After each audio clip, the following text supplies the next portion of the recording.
The Zhou Dynasty of China. In the grand theater of Chinese history, few dynasties have played a longer role than the Zhou. They reigned for over 800 years, from around 1046 BCE to 256 BCE. That's longer than the Roman Empire, longer than the British Empire, longer than most family arguments about inheritance. The Zhou weren't just long-lasting, they were foundational. They were the dynasty that gave China many of its defining ideas: political order, moral duty, and a divine permission slip to rule. That's right. Say hello to the mandate of heaven. This was a revolutionary concept. The Zhou said the heavens gave a ruler the right to govern, but only as long as he behaved with virtue and justice. If a king got lazy, cruel, or just annoying, heaven could revoke the mandate. Cue rebellion, natural disasters, and a dramatic regime change. It was like a divine performance review, with lightning bolts instead of HR memos. This idea became the gold standard of Chinese dynastic legitimacy for the next 2,000 years. So how did the Zhou rise to power? They were originally a small tribe in western China, loyal to the Shang dynasty. But when the last Shang king, Di Xin, became, let's say, excessively eccentric, the Zhou had had enough. In 1046 BCE, under King Wu of Zhou, they launched a rebellion. They defeated the Shang at the famous Battle of Muye and took over. But instead of burning everything down, the Zhou kept many Shang traditions. They adopted their rituals, honored their ancestors, and even preserved the oracle bone practice, though they gradually preferred writing on bamboo and silk. The Zhou ruled from their capital in the west, near present-day Xi'an. This was the Western Zhou period, a time of centralized authority, land grants to loyal nobles, and tight control over the kingdom.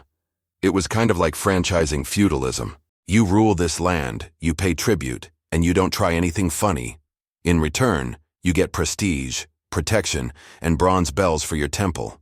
But over time, the system began to crack. Nobles became powerful in their own right. They passed their lands down like family heirlooms. Loyalty turned into independence, and then in 771 BCE came the disaster. King Yu of Zhou decided it would be funny to light the emergency signal fires, used to call allies during war, just to amuse his concubine. When real enemies attacked, no one came. The capital fell, the king died, and the Zhou court had to pack its bags and move east. Thus began the Eastern Zhou period. It was the same dynasty but with way less power. The Zhou kings were now symbolic. Real power was in the hands of local rulers. The empire fractured into dozens, even hundreds of states. This was the spring and autumn period, named after a historical chronicle, not the weather. And while it was chaotic, it was also intellectually explosive. Confucius was born during this time.